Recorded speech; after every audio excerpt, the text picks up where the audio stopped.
Will Plymouth be prosperous? Flog-It is in half an hour. First on BBC Two, good news for Lady Tavistock. At Woburn Abbey, Lord Tavistock finds the speech loss that followed his stroke has crippled his public life. It's been incredibly frustrating. I tell you, it really makes you go through the roof, and you know the word, but you can't find it. Do you find it embarrassing? Yes, very, very, very embarrassing. And a huge new housing development threatens Woburn's traditional way of life. If there are that many people living this close who probably are not people with a country background, it is going to put huge pressure on the estate.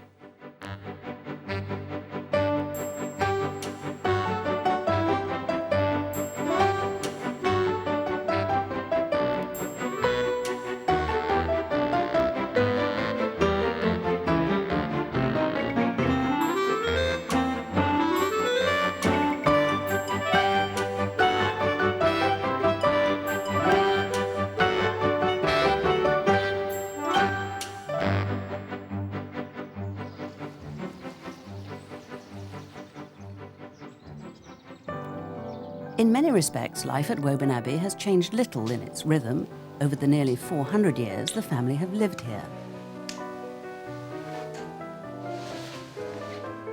These days, nightfall heralds a very familiar pattern in Lord and Lady Tavistock's private rooms. Every night since his near-fatal stroke 10 years ago, Lord T retires to his study to write a diary. It's a ritual he's come to depend upon. Then came back here for a... Why do I do this every single day? Irian said a long, long time ago to me... Irian's your speech therapist? Correct. You have to keep a diary, and that's what I've tried to do. Occasionally it goes a bit wobbly, but I do try and do it. And this helps you practice locating the right word? Absolutely. I mean, and you'll see that my speech slowly gets better when I'm doing the diary. Really? Yeah, I promise you it does, which sounds a daft thing to say, but it's true. I notice when you write, you're very fluent, whereas when you speak, you often hesitate. Yeah, but see, here it doesn't bother me. I know I'm only Irian is my main person, and I'm talking to her about what I'm doing. And you're relaxed about it? Totally. And there is no nerves or worry Nothing. about it? Most of the time, my memory is not bad, but if you were to say, what did you do last week? Or what did you do 10 years ago? 10 years ago, I can tell you in one. Before the stroke? Before the... Yes, before the stroke, but equally, if I don't keep a diary of what I did yesterday, I suddenly think, God, what did I do? Thank you very much indeed. Thank you. That's very kind of you. You can put it there. Thank you. So my secretary came in, what the meetings were about.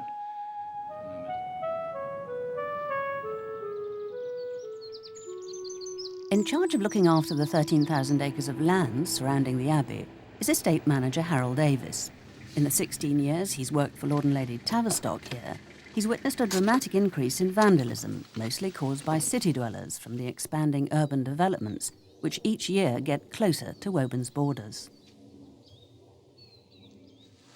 I feel so angry about anything like this. We get fly tipping on the estate, and this is it. Bloody bits of stuff, rubbish dumped. We're always having to clear it up, and it just makes me so bloody mad. Occasionally, we'll find rubbish dumped that come out of the household, and we can actually look through it and find an envelope and know where it bloody comes from. And do you do that? If I can know where it comes from, that'll be bloody dumped back on the doorstep. Have you done that in the past? That's been done in the past. Oh yeah. We'll take it back, chuck it over the bloody edge. Yeah, well, if they can drive here and dump it, chuck it over here, why can't they take it to a council tip, put it in a skip? It's It's rather depressing, all this, isn't it, Harold? Depressing. Also, it's depressing. They bloody live in pigsties, I would think, most of them. Although that's being unkind to pigs. What do you think has caused that? What, the charge? Yeah, all the charge. What caused it? Joyriders. Steal cars, Milton Keynes, joyride up here, smash the cars in the trees, set light to them. Yeah, another one here.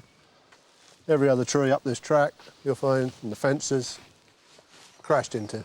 Set light the car, and off they go. Why do they come here? Probably don't get caught here. That's the problem. I just wish for the days back when that would have been dealt with very severely. All the way up the track, you'll find it here, there. They just crash into the fence, set light the car, and up it goes. Then the fence comes down. Then our boys have to come along, clear up the bloody debris. We're talking about dozens of Oh, you're talking cars. dozens. Oh yeah. Knock the life out of the tree, kill the tree. Lost, you know, what is it? Been there 40, 50 years. Then for some bloody idiot that's lost his life, it's gone. It drives you crazy. It really does. Harold's determined to do whatever he can to fight what he sees as the insidious influence of the ever-encroaching town dwellers. Ever since the estate was granted to the family in the middle of the 16th century, it's passed almost continuously from father to son. The present heir is Andrew, Lord Howland. The second son is Lord Robin, married to an American Stephanie. They have their own house on the estate. Lord and Lady T's youngest son is Lord James Russell, who after school at Eton and university at Harvard is now back home before he starts business school in California. Jamie was the only one of the three sons to be born and brought up in the 100 rooms of Woburn Abbey. It was a great place to grow up. It can be a rainy day and you've got as much room as you can ever use inside. The floor all through there is all wood floor, so I could roller skate indoors, skateboard indoors. Past the Canalettos. Yeah, no one was very happy about that. No, you could still, it just slowed you down a bit, but not much. The cleaners would all go through in the morning before people would come around, so that was the perfect time because the floor was all waxed and it was much faster. And you could get a better skid on the corner on a skateboard. But I'd be about halfway down, I'd hear someone running behind me, just discovered the skids. And so that was good. And were you a nice little boy, or? I think you get two different opinions. You get my mother's very nicely jaundiced view that was very nice. I guess my parents told everyone that to call me Jamie and to treat me like one of their children. So if I was speeding on the motorbikes, they should call them and tell them. Or if they found me taking sweets from the sweet shop, they should spank me themselves rather than. So that was much better. Otherwise, it'd have been even worse. Do people call you Lord James?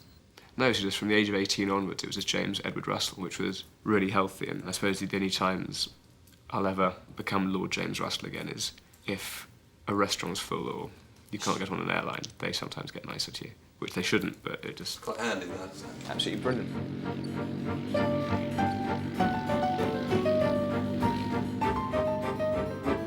On his visits home these days, Jamie still relishes the solitude and freedom offered by his parents' huge parkland and estate.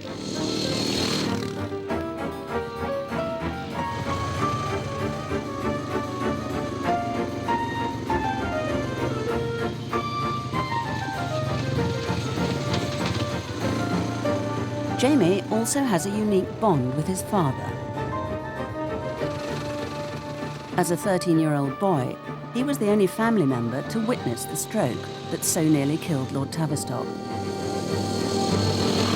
I was the only person here when it happened. My mum was in Spain and so was Robbie, and Andrew's in Newmarket, and I came down to his office at 12 and walked in. His dog was looking at him strangely, and he was at his desk, and he had his head back and was making a very sort of strange sound. And I thought he was just playing with the dog, which, you know, just to make it, because it had its head on one side, like dogs do. And so I sort of started laughing, because he looked very funny. But I saw that he'd spilt his tea down his front, and the cup was on the floor. I realised that something was wrong, and luckily at that point, Roger came in. The butler? Yeah. And did he know what to do? Well, his wife loves those those medical documentaries and had made him watch lots and lots. So he knew exactly what was happening and just sort of said, "Hang on, Jamie," and went over to him, took my dad out of his chair, put him in the recovery position, and then I called an ambulance. Actually, I'm not sure who called an ambulance, him or me. And then Roger and I went with him to the hospital at Milton Keynes. And that was the worst bit. It was in Milton Keynes that they thought he was going to die. And that's the bit when I was on my own. So that was, I mean, of the whole experience, that was the only bad bit, because no one else had got there yet. And there was a doctor there who told me to go and see him and say goodbye to him. And he was sort of a pale green laid out on a slab, and that wasn't nice. It sounds like a really odd thing to say, but I think it had incredibly positive effects on all of us. I mean, he stopped working so hard because half the reason he had a stroke was he was trying to do 3 jobs at the same time. We just became much closer as a family. The person he was best for, and he'd agree, was my dad. He realised that there was a lot that he was missing out on and just became the very laid-back person that you see now. I was never a very nice person, that I have to admit. I used to be annoyed most of the time, never had time for anybody to tell me things properly. I used to work in London in the city and never had a day off, literally. If you are as ill as I was, seeing what I could do, and I thought, you cannot go on like this. You've got to relax. You're going to give up most of your work and just be happy. I was never a very happy person.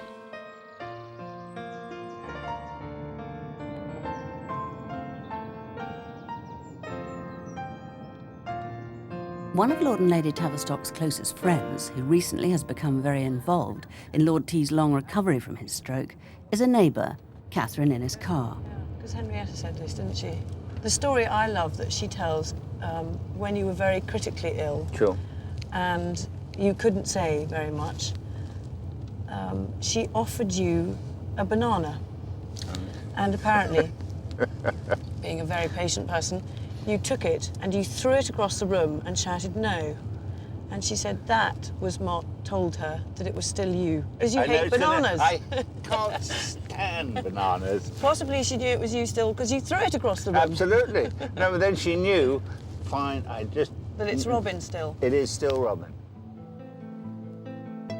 Catherine is one of a number of friends Lord T has recruited to help him raise funds for further research into what's known as aphasia, the speech loss which caused him so much torment after the stroke. I've just given I've funded something of his, which he asked me to do, and that cost me £10,000. Oh, well, he must be good for at least 10 back then, mustn't he? He'll be good. He'll be good for a lot more back. He really will, I promise you. You know, let's be grateful for anything he gives us, Robin. No, he can give us a lot, I hope. So is there going to be a bit of leaning? Oh, of course. Quite right. Quite right. No. Who's next? Catherine, what exactly are you doing here now? We want to raise a rather large amount of money. How much? 2 million is our target. What we're doing is trying to help people with aphasia in the way that Robin was able to get help. Can you just try and remind people what aphasia actually is? It seemed to me like the worst sort of claustrophobia, which is that you are there in your head and you understand and you know what you want to say, but you just can't get the words out. That's right. And because you can't get the words out, people think you're stupid and treat you as stupid. It's terrifying. I don't think I'll ever change. The words I will find getting them, most of the time I can, but at certain times they're just a blank to me. You feel it embarrassing? Yes, very, very, very embarrassing. They must be incredibly frustrating. I tell you, it really makes you go through the roof, and you know the word, but you can't find it, and you can think about it 3 minutes later. Of course, why can't I think of it?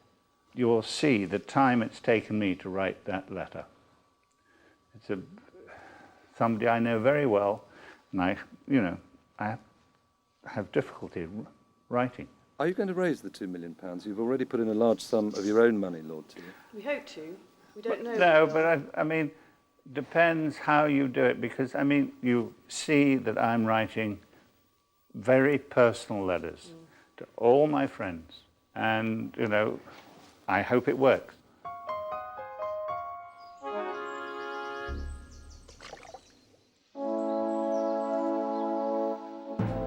Down in his estate office, a bitter blow for Harold Davis. There's news which he believes could have devastating implications for the future of the Woburn estate. Why are you so angry, Harold? Well, it's about this new government plan to expand Milton Keynes. Milton Keynes is a new town, city up the road, and it's just going to come totally right on the edge of the estate. How many houses do they want to build? 25,000. Between the estate Between the estate and Milton Keynes. I mean, Milton Keynes is over here, this is the town of Milton Keynes, and this is the border of all the estates. This is the Abbey, the Abbey's here, there's the Abbey grounds, and you can see from that little distance there, and that's where we're going to see the development. That's where all the houses will be? That's where all the houses will be. All the development will be around here. You know, this is the most beautiful part of Bedfordshire, and that's only one reason for that, and because it belongs to the estate. And it's, you know, you could really get very upset about it all. I mean, if we built 25,000 new houses and 4 people to a house, it's 100,000 people dumped on this doorstep. We have a tremendous problem on the estate with vandalism, rubbish dump, fly tipping and all this sort of thing, which we ended up clearing up. This is where a lot of our problems are coming from. It's been proven. It'll make it worse. So we have, you know, an even bigger problem. So you're not a happy man? Not a happy man. Not a happy man at all. And what will Lord and Lady T make of this I news? would think they will be quite horrified. Quite horrified.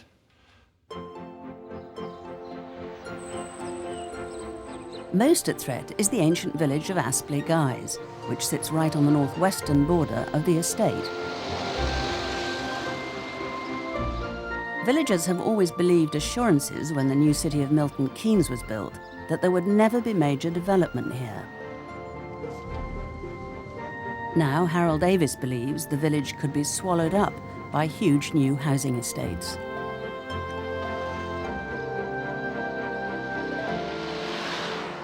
These are really country communities and country people, and there is a difference. And no matter what anybody says, there is a difference. And we're trying to impose building houses densely in an area that's always been rural. It never does mix, never will mix, and it'll just spoil the whole thing for both sides. Perhaps not surprisingly, Lady Tavistock isn't exactly enamoured of the idea either. I think it's very sad, but what can one do? Nothing. If there are that many people living this close who probably are not people with a country background, it is going to put huge pressure on the estate. Are you worried that the estate will be swamped by tanners? Well, I think the phrase, the right to roam, people who haven't read what it really means think that right to roam means right to roam anywhere. I do think if there's that many houses this close, everyone's going to think, oh, well, I'll go for a walk at Woburn. And I think that will impact very badly. Why should we become the public park? Overlooking the west front of the Abbey is a bronze tribute to one of Britain's most famous broodmares, called Mrs. Moss. The horse was one of the first Lady Tavistock brought here when she revived the Bloomsbury stud 35 years ago. In the 19th century, horses bred by several successive dukes won numerous big races, including the Derby 3 times. Over the years, Mrs. Moss helped Lady Tavistock lay the foundation for what became again an extremely successful stud. A string of winning racehorses were produced from Woburn, and once more the famous Bedford racing colours were commonplace in the winner's enclosure.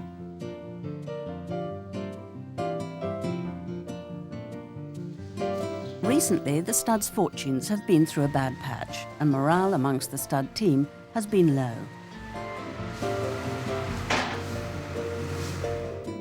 The spring crop of new foals has brought a renewed buzz of excitement to the Abb. All look destined to have a great future as potential racehorses and broodmares, although the breeding potential of one foal in particular has sent Lady Tavistock's heart racing. Look, No, this one. look. This one. Practicing. My goodness. I'm going to gallop now. She's full of beams, isn't Oh, she? she's wonderful. She's really, really, really, really wonderful. But the best part really is that is a filly. And her first two were colts, and we had to sell them both. And if you remember, the sale of the Sophronic colt was, I found, incredibly disappointing. We never have to be disappointed with this one because she'll never go near a sale ring. She's already named because she is the first daughter of a really good racehorse. She's the great-granddaughter of Mrs. Moss. That mare is the most like Mrs. Moss we've ever had, her mother. She's got an impeccable pedigree. I would say that that filly will spend her entire life right here. Look at that. But that is what dreams are made of. Really? Well, my dreams anyway. How often does this come along in your life? I suppose I've had 4 or 5. But just look at its face. It's totally aware of everything already. And to be a racehorse, you have to be precocious and you have to be independent and you have to have spirit and you have to have guts. She's got a word.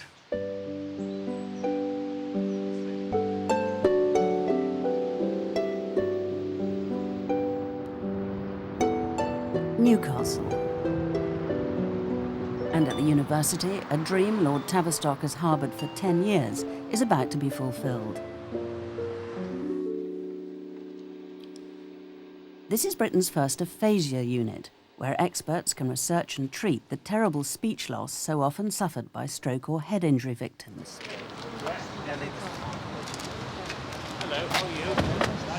It's been paid for entirely by Lord Tavistock's new Aphasia Trust. He'll be shortly opening 2 more units in London and Plymouth. Wonderful thing to be doing. Hello, nice to see you. Lord Tavistock, can I introduce Julie? Absolutely, nice to see you. Director of Lady Robin. Hello. I'll come up here then. I'm not. I might just leave these here. They've just nicely got started on treatment sessions both in the group room up here. Right. And then we've got 3 individual treatment sessions going on. Right. Yeah, and sometimes if you take your time, the word just comes. Yes, yes. Yes. Racing. You've got the right Foot racing, it's rugby. rugby. Yeah, just come. He Yeah. was determined to try and find a way so that other people could have the help that he had. But he didn't just want to do research, he wanted people to be helped. So this way, while they're doing the research, they're also helping people who've had strokes or head injuries. And his own aphasia, can it improve more? It improves laterally rather than... He doesn't make huge strides sort of upwards anymore. I just feel it all broadens. But how much of that is confidence and how much of it now is actually improvement, I'm not sure.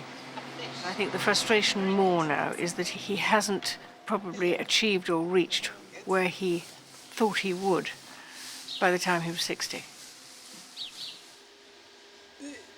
The horse gallops. I mean, he really can do most things. I think he lacks the confidence sometimes. Gallops. Very good.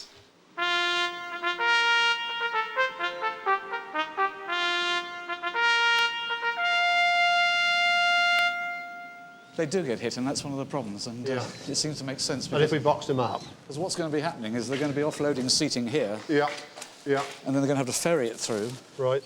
And then set it up either side here. Back at the Abbey, Comptroller Bill Lash and Estate Manager Harold Davis are meeting to discuss what looks like being by far and away the biggest event in the Abbey's year. No, we'll need power because there'll obviously be cameras on one of the nights probably, Right, and they'll certainly need some form of, I don't know, light music as people come in to start off with. They will do stewarding, they'll do the marshalling of people, but we, for example, will have car park, I think, still. We shall have car park. We shall have security of the private areas. Yeah, absolutely. And then, you know, with about, what, 2,500 people, maybe 3,000 people each side, total of 6,000 people. 6,000 people. Right. And the audience back there, they'll be able to see the actual Abbey behind it. So there isn't a back to the stage. There isn't a back to the stage? No. So the Abbey, if you like, forms the backdrop to the whole performance. Because contracts haven't been signed, no other estate staff have yet been told about the planned event. When did you have your stroke? 2 years ago. Yeah. It took me 5 years before I really learned to speak again. Yes. So you've got to keep going. I know, but that's exactly what you have to do. I keep telling you, you do. You really do. you know, it's so important. I know. It helps the confidence. They meet other people. Before the clinic, she only spoke to me. That's right. After, then she starts speaking to other people. It gives her more confidence then. As you know, now you're happy at it. I mean, look at, you're amazing. Yes.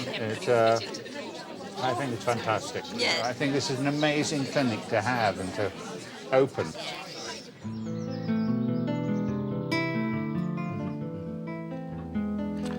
All right, sir. Good. Thank you very much. Bye. Comptroller Bill Lash's deadline to finalise the deal he's been exclusively working on for the last week is tomorrow morning. The negotiations look like coming to fruition.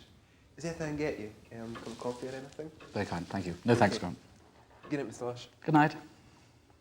What are you working on, Bill? I'm sorry, I can't tell you in any great detail. We haven't got it sorted, we haven't signed the contract, so I can't give too much away at this stage for obvious reasons.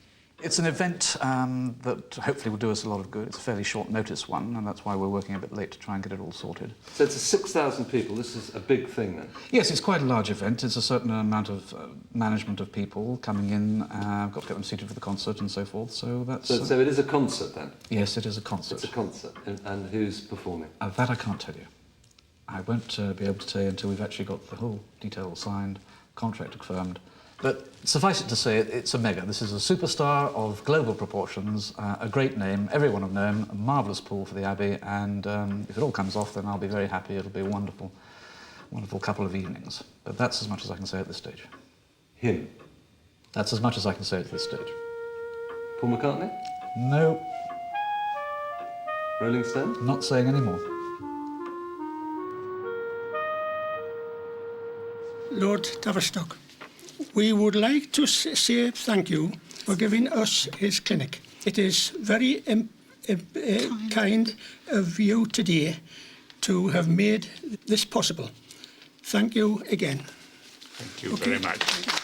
Before his stroke, Lord Tavistock was a well-known figure in the city and, because of Woburn, very much in the public eye. But since then, he's come to dread speaking in public. Thanks. I was delighted to be here today because I've wanted to be involved with this speech therapy department for a long time, and this seemed to be the perfect place to start it. For the first time, I know that this form of speech therapy should help everybody in the community. But thank you very, very much. Thank you.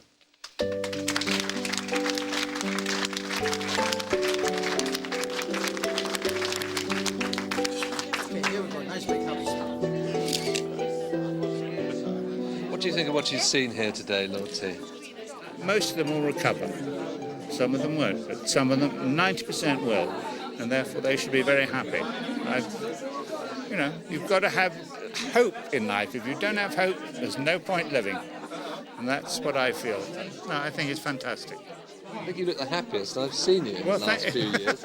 No, Really? I mean... it's true, because to open that, to me, says a lot.